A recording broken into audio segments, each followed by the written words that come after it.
Good evening, Excellency, ladies and gentlemen. Welcome once again to Cambodia Global Dialogue of Southeast Asia TV. I have the pleasure to have a good friend, Tayseng.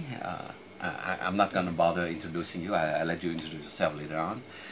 We're going to have a good dialogue tonight on a topic that is very dear to us, I think, because we're both lawyers.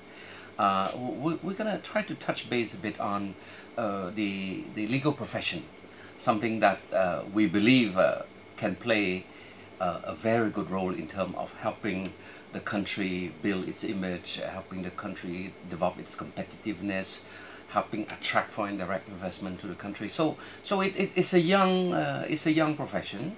1995 the bar was started, so we're not as, I would say, old and mature like other advanced societies. So tonight we're going to enjoy that thing. So Tayseng, before we start, why don't I give you a few minutes to introduce yourself? Oh, yeah. Thank you, Sok Siphana. Thank you for the opportunity to join your show today.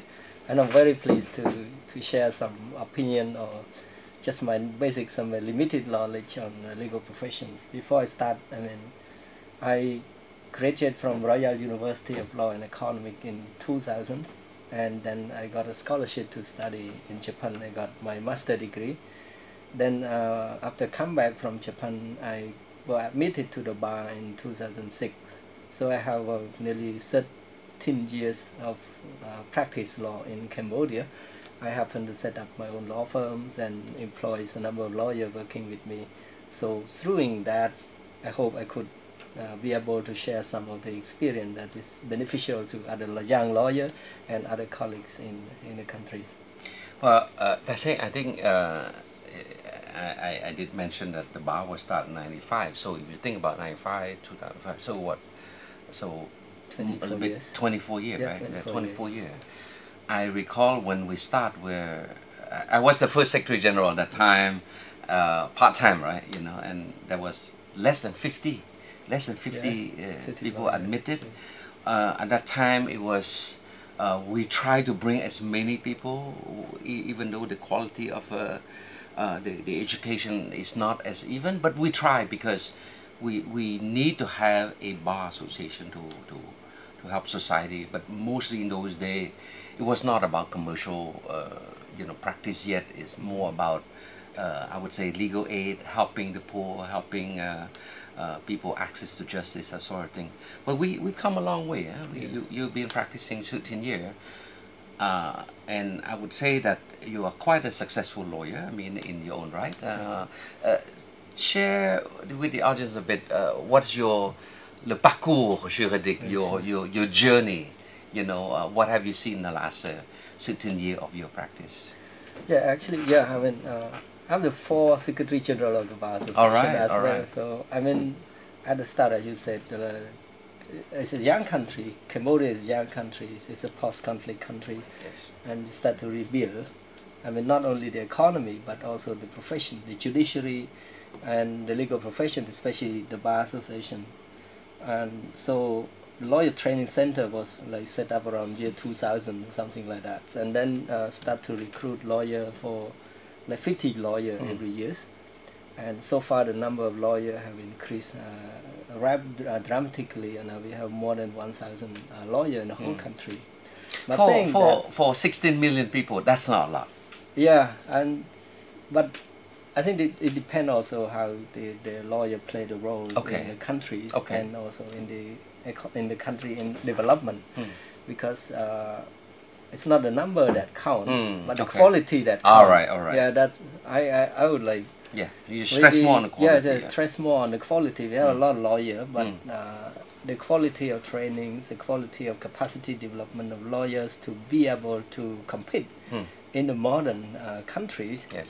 We're still in the process of development. So, for the past 20 years. A lot of training were more focused on the procedures, on the court litigation, defense, especially on the criminal code and code of criminal procedure and the civil code and code of civil procedures. However, our country developed and we are open and we are integrated in the region as in the global community. where the influence from, I mean, the common law countries also come into Cambodia, and the commercial practice have become more and more sophisticated. Yes. So, I mean, lawyer also need to have a lot of trainings on that commercial aspect, especially transaction lawyer, Yes. in order Yes. to compete. And since our country open, we are competing with the other lawyer from the whole country. You graduate from Royal University of Law and Economics. Have you seen, when you went there and now, in the last decade or so, have you seen an improvement in terms of curriculum from the Royal University also? Because I think the bar play only a secondary stage in terms of training, right? Yeah. But the student must have graduated from a normal law school first, right? Have you seen improvement in terms of the quality of the curriculum in the national university? I think in overall, I see there's a lot of improvement. Okay. Comparing to the time when I study, there are not much variety. There's a very limited number of professors who, especially Cambodian professor who teach law there. Yes. And we only have like French program where you study French law for the special program with a small number of students who are selected by French corporations. Yeah. But now the university have different program, which now even the Royal University, they even have a Japanese program, they have English-based program, they have French-based program. Right. They have even a trilingual class program, they teach English, French and Khmer. All those, I mean, in terms of modernization and facility, I think there's a lot more than when at the time when I was at that university. So there are improvements. Yeah, there's an improvement, there's development in terms of facility, in terms of option for students, but it doesn't mean that, I mean, the new graduate are better than the graduate from my previous time. That's, I could see also sometimes. Why? Because when I recruit the new graduate from university to work in my law firm, I mean, some of them could speak English, but their general knowledge are still very limited. So when they do the work, I mean, there's a lot of training that needs to be done in order to be very useful for the law firm operations. So maybe they need to be more focused, I think, and also professor and the teachers also need to improve also in terms of the modernizations and the development, catch up with the world demands of more sophisticated I think for me, a good lawyer is particularly in the commercial area, right? Where I don't know much about criminal law, okay? I mean, it was not my strength. But I think as a commercial lawyer, you need to understand the world of business. You need to understand, if you're advising a joint venture on real estate, you got to understand real estate industry. If you're advising a joint venture on telecom, you have to understand what telecom is all about, right? So I think the general knowledge matter quite a bit, right? And it's probably that I think is missing. But another thing that I think is also fundamental, also from the beginning, is that I regret to say that Cambodians don't like to read. Yeah, that's also I observe that.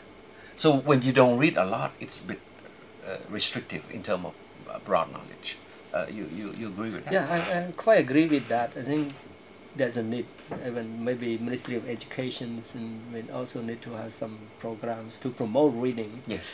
Because Cambodia is a developing country. Yes. We lack a lot of human resource. We need to build human capital. And the only ways to build human capital is education. And to educate people, you need to learn, you need to read, you need to research. And now there's a lot of resource available, and with technologies, with Googles, with all, there's a lot of things that you can read, you can learn very quickly. So you know reading what is very important. You say something that drives me crazy, is that the social media. Well, I have nothing against social media. It's okay to take a picture of your birthday cake to send to your friend, WhatsApp, WeChat, whatever, but I think we waste, as professionals, we waste so much time on social media. because you end up, well, social media is internet based, right? Internet is a source of information, of knowledge, if you use it. But if you are so involved into taking pictures or thing, personally, I think there are the dark side of the social media also. We should be spending more time reading. Agree. Not Fully not agree on sending that. picture. Yeah. All right. So I, well, anyway, Yeah. I'm just opening a parenthesis on the social media. But go ahead. Yeah, but I think it's important now. Social media play a lot of significant role, either to distract or to help you to facilitate the Yes. educations. Yes. A lot of e-libraries, a lot of online documents that are available that children can just click research, and then you can have a lot of like journals and publications to help you to understand better what you learned at the university and to do your homework. Yes. But if you spend time with the social media wrongly, then it will distract. And it's a Yes. waste of time. As you said, just take pictures or maybe watch movies or game. Then it would not help you to improve the education. And it's important, social media as a way of communications and sharing with also college and friends also. So sometimes, I mean, the student can even chat what they study among their friends through social media. Yes. Even when I happen to run media companies at the Phnom Penh Post, Yes, so I yes. see social media and digitalizations, and that's very important. If you use it correctly, it will be play the role to serve your benefits and it faster. But Yeah. but you see, that's saying it go to the fundamental premise that I say that you have to like to read. But if you don't like to read, when you run a media company, you know, if the article come out, but if you're only attracted by the first 3 lines, you say, oh my God, it's too long and I don't want to read. To me, I think people have to want to improve themselves. It's only so much you can give in terms of information, you know. Yeah. But if they feel, well, you know, I think it's more fun to send picture than to make effort to read. It's Fully, only so yeah. much, yeah. I think that fully agrees, and it's very important. And I mean, that's the key of success also. Yes. And I mean, from my personal experience, because I mean, I'm born in the countryside, I come to Phnom Penh. The only way that I come and I become who I am today is by reading. Yes. I read a lot. I buy a book. I Good. read politics. I read business. I Yes. read law. That's And why as you you're said, coming successful. back, coming back to the legal professions, if you speak English, it will help you a lot. Oh yes, I So, agree. so as a good lawyer, it's important. And Yes. foreign language, either you Yes. speak French, you speak English, Yes. or if now you speak Chinese, Yeah. that's a good tool to help you succeed Yes. in your legal professions. Okay. Learning, reading is, as you said, is will give you opportunity, like open your eye. You can Yes. see a lot of things, and then you go overseas. The people discuss on a new topic. And now we talk of like industrial revolution Yes. or something like that. And you need to like encourage yourself to read more than what you are doing every day in order to expand your general knowledge. So I would encourage, I mean, all Cambodian lawyers, like reading is very important to help them. Good. Well, Tayseng, we're gonna have a short break, and when we come back, I want to tackle something more specific, which is a transactional lawyer. You know, how can we encourage people? What can they do? What they should do to become, you know, a good lawyer? You know, okay. So we'll take a short break. Yeah. Okay.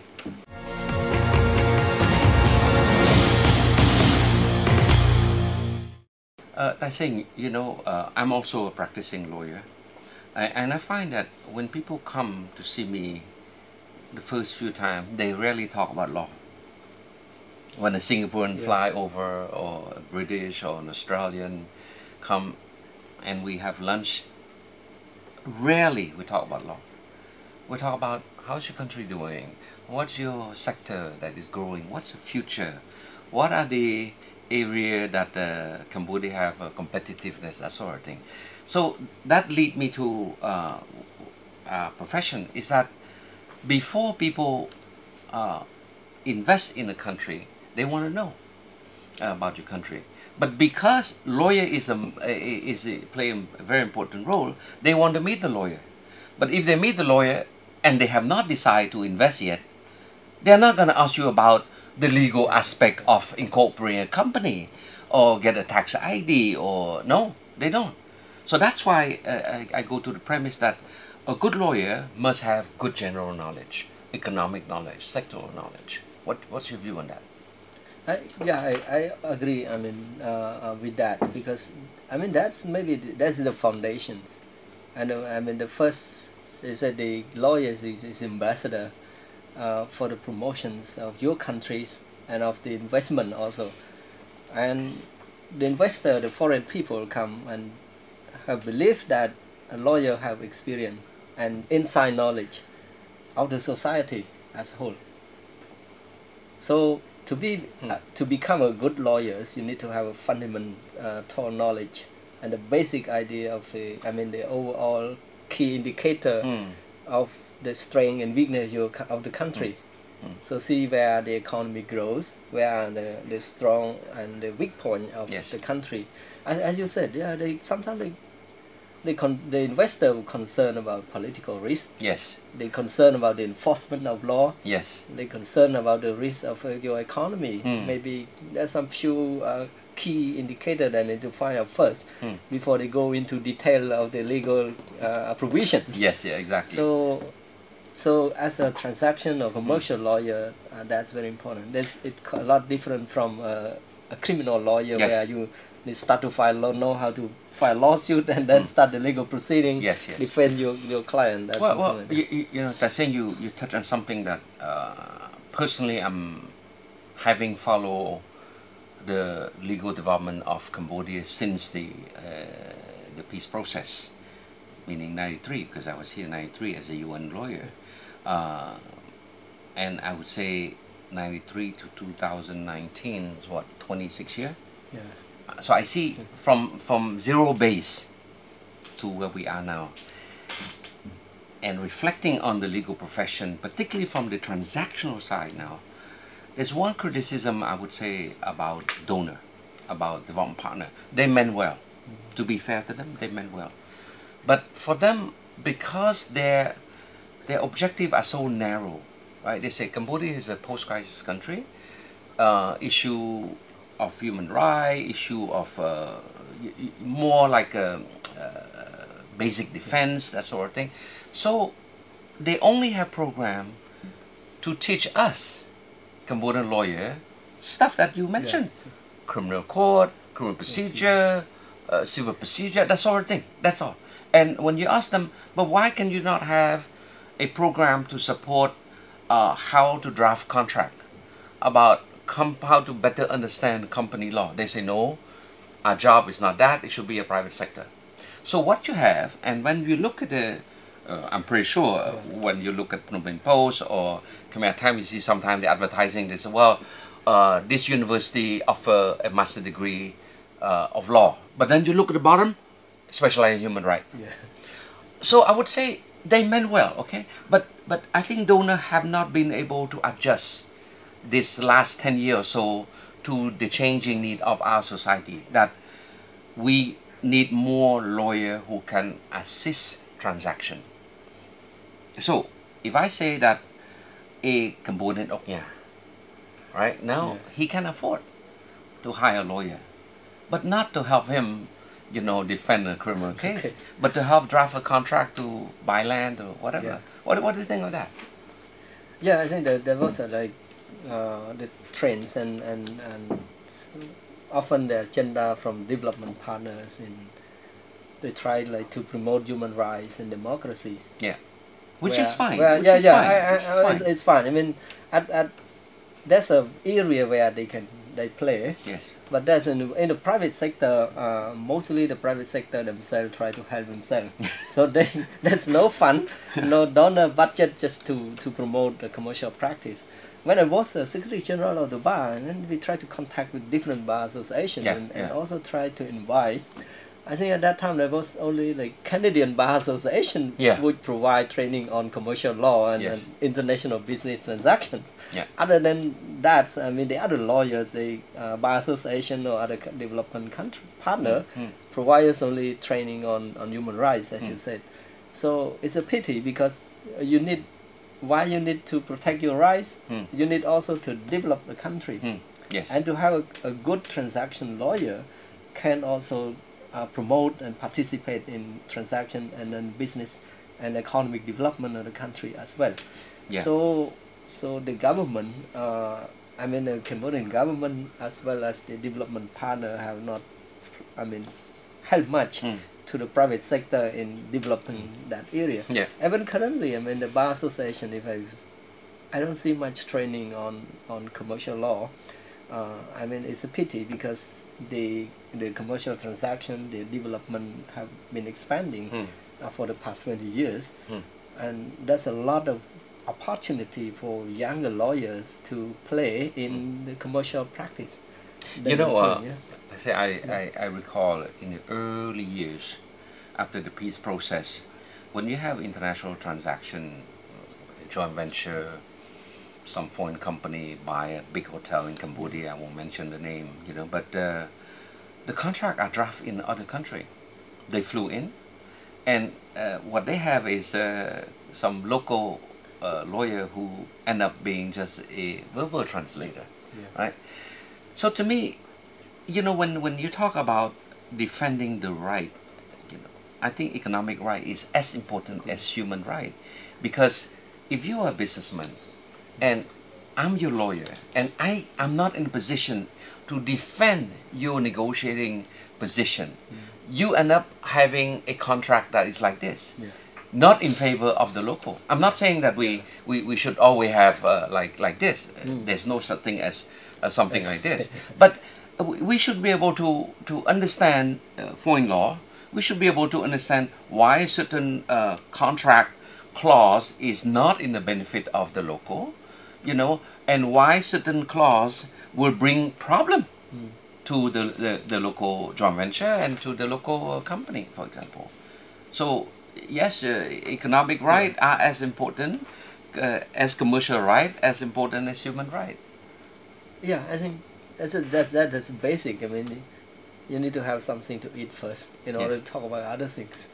I agree that human rights is important, but the rights to the rights to profession, the rights to economic rights, as you said, you need to earn, you need to build the countries to be strong and developed countries before you can enjoy the full other rights. I mean, if I compare, I mean, ranking, I would, as a country where it was like destroys like to zero, and now it returned to the rebuilding. I think so far what I see is the Cambodian government have been doing quite well in terms of economic development.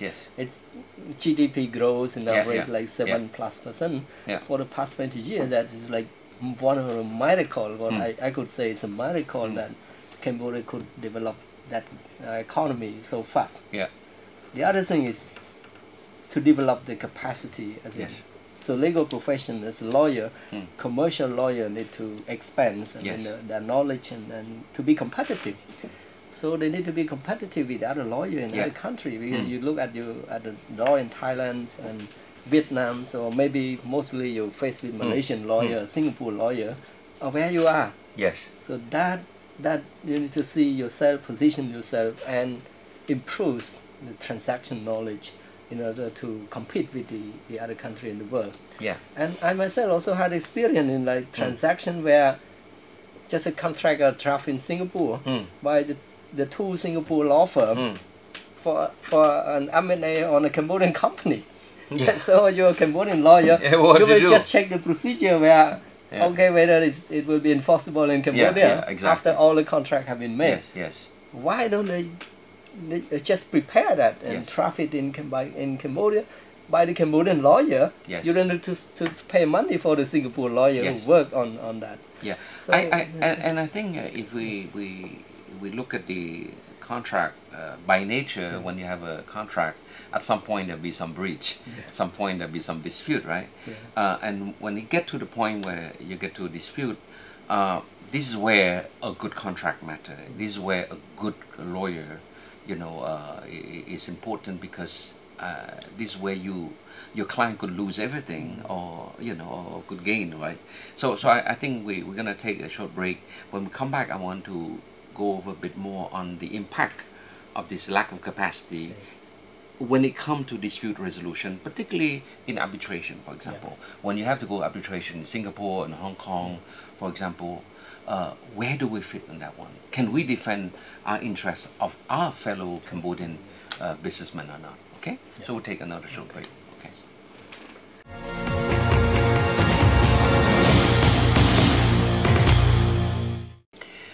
Tayseng, you know, we're in the business, it's like marriage, right? It's always exciting when you get married. I'm not saying I've been married 26 years, so still happy with 2 kids, you know. I'm not saying that, but occasionally we have a few dispute here. She like to go eat in the place, I don't like to go, and before we know, the kids step in and we have some issue, and the dinner was not a good dinner, okay? But in business, it's the same, you know. Big ceremony, groundbreaking, you know, all over the news. Then 4 years later, big dispute, right? So this is a fact of life. And the role of lawyer is so important, not just in Cambodia. Because you see, when a foreigner come to do a JV with Cambodia, number one, they don't want to use a local court. And we, the Cambodian, will say, oh, but I don't want to use your court also. You're from Malaysia. I don't want. Okay. Then we pick what? Arbitration. And arbitration, we have a young arbitration center. But most of the time, 3 or 4 years ago or 10 years ago, we go to Singapore, Hong Kong, maybe. So tell me, because I know you're quite experienced. You know, you're involved in many cases like that. What is your impression when it comes to representing client in foreign jurisdiction arbitration, for example? I think the contracts is very important. So when talking about relationship can change over time. Yes. So as approach, I mean, when I advise my client, I always remember the saying that prevention is better than cure. So you need to draft a good contract, have a good, strong and good contracts to protect your interests. Because if you go to overseas, let's say to Singapore or Hong Kong arbitrations, even Cambodian arbitration center, I had experience now in the Cambodian arbitration center. We apply the law. So the arbitrators are professionals, they apply the law strictly. So if you have a good, properly draft contracts, it will help you a lot when you go to defense. And a lawyer can also help you to defend, to research, to give opinion.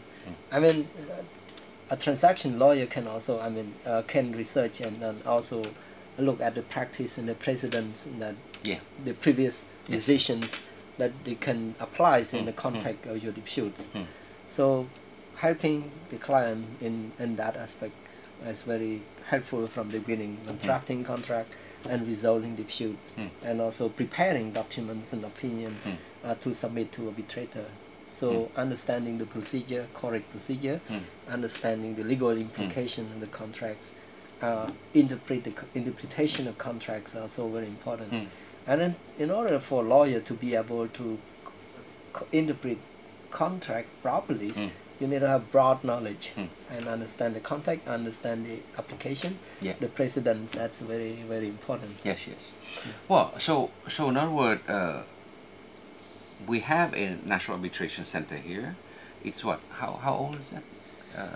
What, 5 years? I think the operation was 2 years. Operation? Operation about 2 years. 2 years, but the establishment was about 5 years. Okay. So operationally about 2 years. So it's still a young wine bottle, right? Just put in a bottle, very young.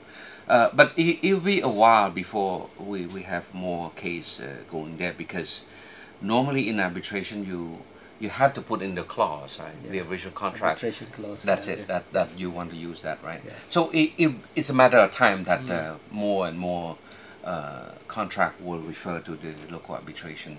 And that's why I think you mentioned before a very important word, which is language. Because when you go to international arbitration, language matters. Yeah. If you don't master the language, you cannot go. Even in drafting opinion on Cambodian law, you need to have a very clear. So again, I'm back to education again. You know, you move forward, but you always have to come back to say why it's important to master the language at the, perhaps even at a high school level. Yeah. Maybe we should push even a high school level. Earlier possible. Earlier as possible, yeah. Exactly. Yeah. So that when you come to university, you have the knowledge of the language. You learn the substantive side. You go to the bar, you learn the procedural side. And then when you get on the job, that's when you apply all that. But you cannot expect to start a job and have to learn everything that you're supposed to learn from high school. I think that's correct. So, I mean, Cambodia have been very unfortunate because we don't have many publications, maybe textbooks. Yes, I agree. Or, of course, our law were written in Khmer. Yes. But the explanatory notes and all other things, we need to read foreign language to understand the theory and the concept.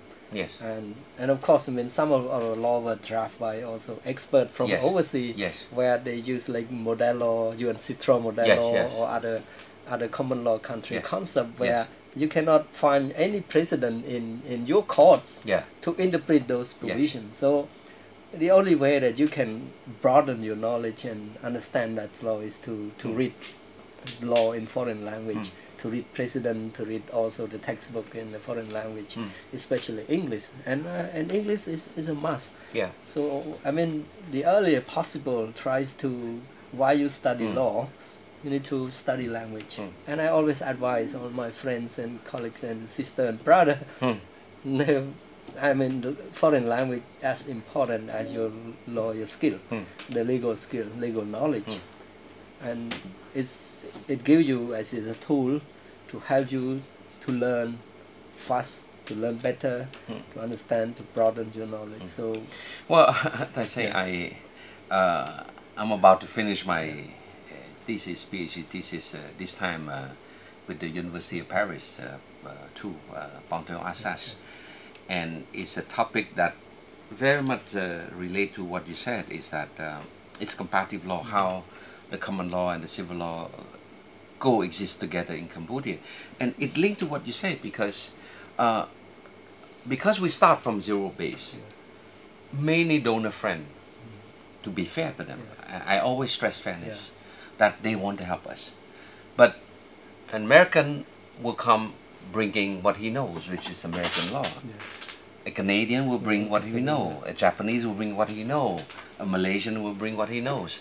And at the end, what we have so many lovers, you confuse. You confuse. So you see, at one point, the pendulum is like this. Civil law, common law, you know, because they cohabitate, right?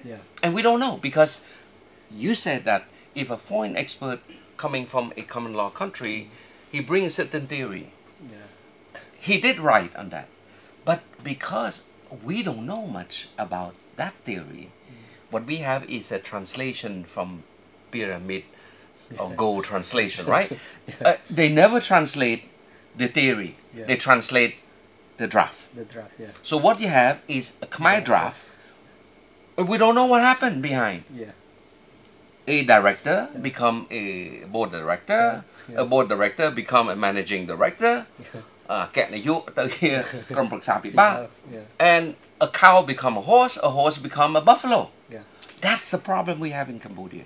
And that's why I think it's important that 20-some years later, we Cambodian, I'm not saying anything about nationalism or anything, right? That's a global trend now, reverting back. But we as Cambodians should start to, we have enough knowledge now in our country after 20-some years. You and I and many other Cambodian lawyers, we should start writing our own law with our own system. A cow should remain a cow, not a buffalo. Correct. And this is important. But so it's a lot of I would say effort, and I think the role of counsel jurists matter quite a bit But it's important that we have to step in to say, look, okay, we will always welcome foreign advisor as in terms of input. Yeah. But the drafting should be us.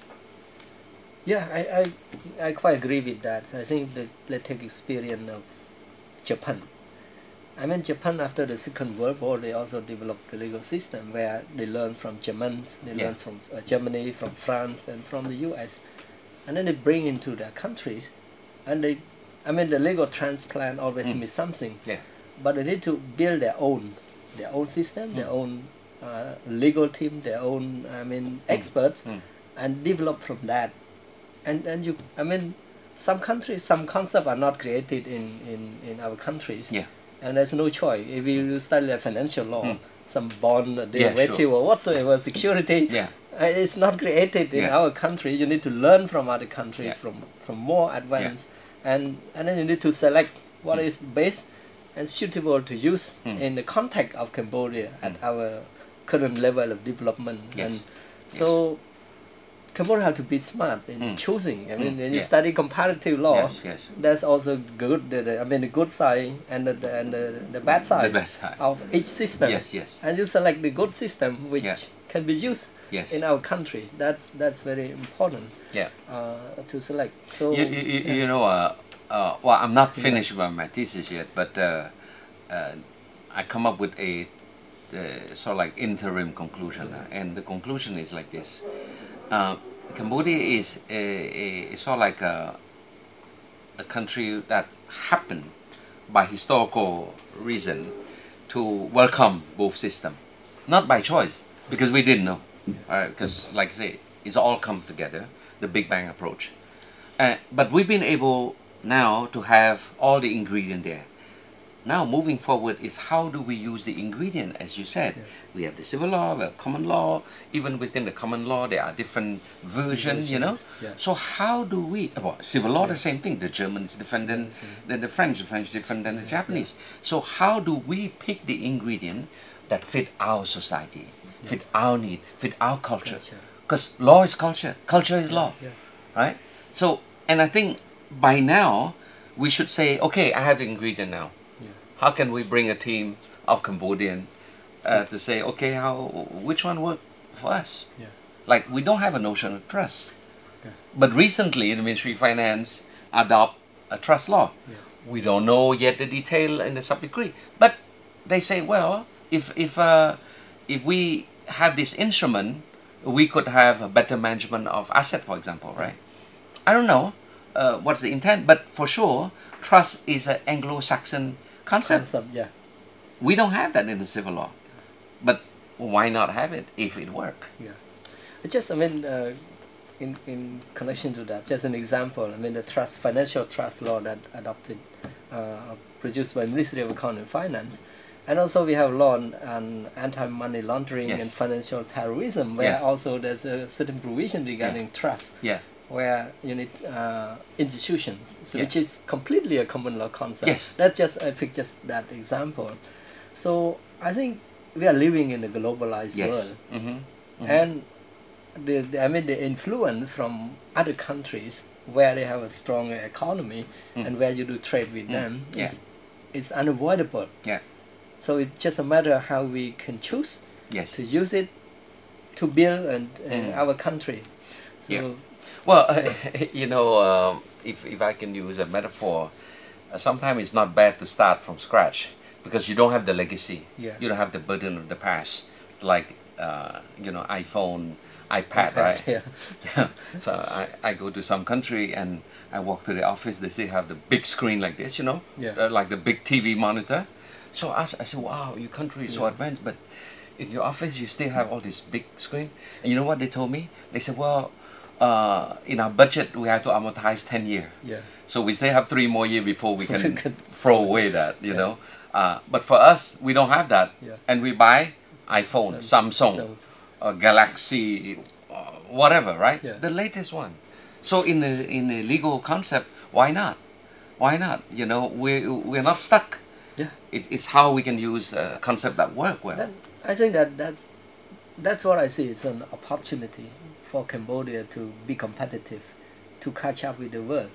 I mean, we pick up the latest technology, we pick up the best practice. Yes. The best practice which have been tested in other countries for a long time. Yes. And we see that have been successful, and then we take it. Yes. And use it. And it's just a matter for us to open our heart, Yes. our mind, and we look forward to learn more Yes. things. And then it's come to learning from other countries, Yes. take their experience and use in our country. I think that from as a lawyer, I think it's important to look beyond the border. Yeah. As we are living in a globalized world, and you need to see the trend where, because we are trading with a common law country, and you need to understand the common law concept.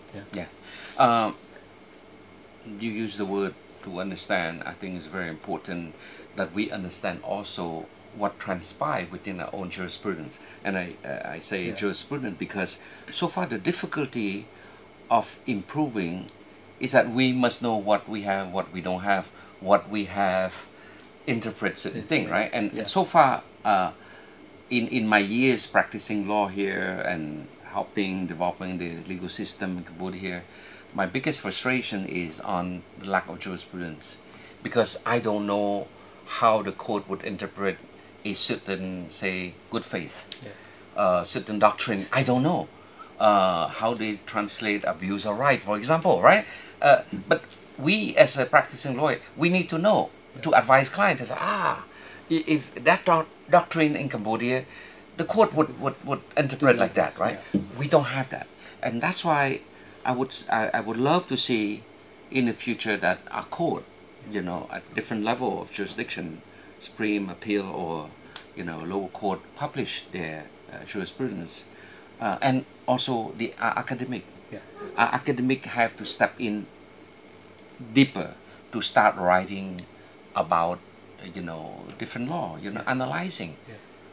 What do you think of that? No, I think that's very crucial, and I see the same problem, and I mean, frankly, I have the same frustrations, because you can manage draft a very beautiful, very good law, very comprehensive, like the code, big code, but no one knows exactly what is the direction of your enforcement. Yes. And the judge, they are trained to read, to remember the provisions, but to interpret those provisions and applies in the daily life. It's difficult. Even among the judge themselves, I have a lot of friends who are judge and sitting on the bench. And I said, why you always interpret this provision differently from one judge to another? I said, that is come back to the problem, because their previous decision was not published, was not circulated. How do I know? And that's my understanding. And I always talk with, my colleagues in the Ministry of Justice, and some of them are very senior in the ministry. I think, please start. We have to have the courage to publish the decisions. And then, as you said, the academics start to analyze whether that decision is correctly interpreted, and then we can compile all those kind of arguments and different opinions, and it's just a matter of the judge. They have discretion to decide what is good and what is bad for the country. So, and to build that, you need to start by publishing and circulating. If you don't know, maybe the court in Bandambong decide the same case on differently, and the court in Phnom Penh decide different. And it's very difficult for you as a lawyer to advise client, because I said, when my client asks me this article, what does it mean? That's always qualification where I don't really know what the court would say, because there's no supporting evidence from the previous decisions. So the best experience I have is this. But my judge is already this is probably one area that I hope to see more development on that side. But for me, I also want to see our academic to step in more. We not the academic, us also as a practicing lawyer, we should write more. It's non-binding. It's just our view, but at least we have the exposure, And if you look at the civil code, right, 1,300 some article, if they put Article 3, right, not Article 1,292. This is Article 3. it means that it start early, right? Yeah. It will have some bearing on the remaining 1,300 article. Yeah. If they mention something on good faith, for example, Yeah. it must mean something. It's important. Yeah. But how important? I don't know what it means. Yeah. So I think, yes, we need more publication, we need more guidance, and ultimately we can build our own jurisprudence. Yeah. You know, because right now I would say because Japan help us, the judge tend to rely on Japanese jurisprudence. Yeah. That's the thing, see. But even, I mean, the Japanese students are also very limited. Yes. Because as far as I understand, Japanese professor, Japanese judge are also looking at the precedent used in France. Yes. Maybe the Cour de Cassation Yes. in France or Yeah. in Germany Yes. as the origin of their law as well, Yeah. to go there. So we have to look in the Japanese, and we have to look also broader in other countries. As you said, that's very important. I mean, personally, what I see is we need to create an enabling environment Yes. to encourage people more to, especially the academic and practitioner, Yeah. to express opinion. Yes. To write. If- Write if- treaties. Yeah. Write their book. Yeah. Write their book.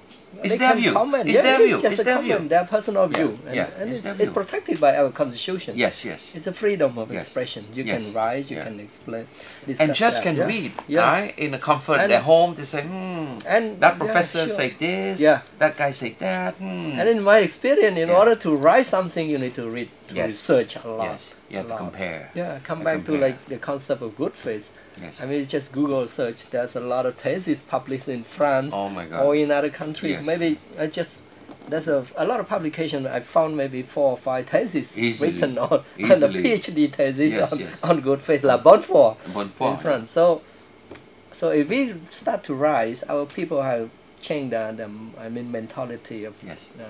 to think of writing critically. Yes. Then it will improve. Yeah. Critical clarity. thinking. That's the Critical word. thinking. Critical thinking. So Yeah. that's important. Yeah. Yeah, I think ultimately we have to remain positive. Yeah. The country start from zero base. 26 years later, we are where we are now. Proud to have a young practitioner, successful like you. It's symbolic that the country have made good progress. Okay, so in that sense, let's continue another, hopefully not too long, 10 more years. And then we keep improving. Okay. Critical thinking is very important. The role of academics is important. The role of practitioner lawyers is important. So I want to say thank you, Tayseng, for coming. Unfortunately, Thank you the program is finished, Yeah. and I want to say thank you for sharing your personal view on legal profession. Thank you Thank very you. much. All right, thank you. Thank you. Thank you. Okay, so we're coming to the end of the program, and I'm not going to summarize because Yeah. the discussion is so rich, and I hope young lawyer, law student, even a judiciary official from justice, a professor can learn something from this discussion, and hopefully we can improve our legal profession, legal system to help our country. So on that note, good night.